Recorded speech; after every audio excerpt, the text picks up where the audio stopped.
मुझे बताइए भाइयों बहनों, ये हमारा हिंदुस्तान कभी सोना की चिड़िया कहा जाता था, कभी हमारे हिंदुस्तान की दुनिया में गूंज हुआ करती थी। लेकिन आजादी के बाद कभी दुनिया में हिंदुस्तान की गूंज सुनी क्या? सुनी क्या? आजादी के बाद कोई हिंदुस्तान की ओर देखता था क्या? जरा बताइए ना, देखता था क्या? कोई हिंदुस्तान को पूछता था क्या?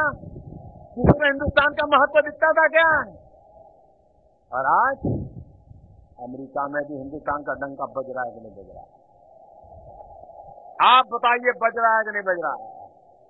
जापान में हिंदुस्तान का डंका बज रहा है नहीं बज रहा है?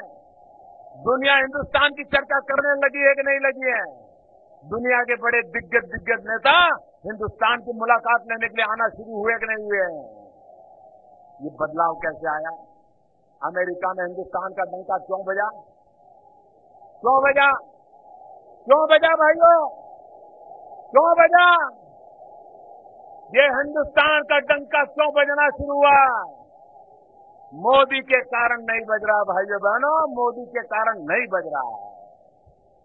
ये जादू मोदी का नहीं है, ये करिश्मा मोदी का नहीं है, ये करिश्मा आपका है, 125 करोड़ देशवासियों का करिश्मा।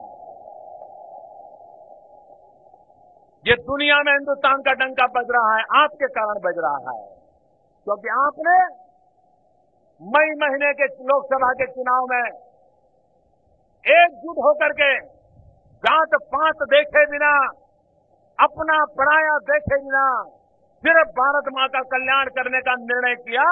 125 करोड़ देशवासियों ने पूर्ण बहुमत के साथ 30 साल के बाद पहली बार एक मजबूत सरकार को जन्म दिया। इसी के कारण दुनिया पूछने लगी है।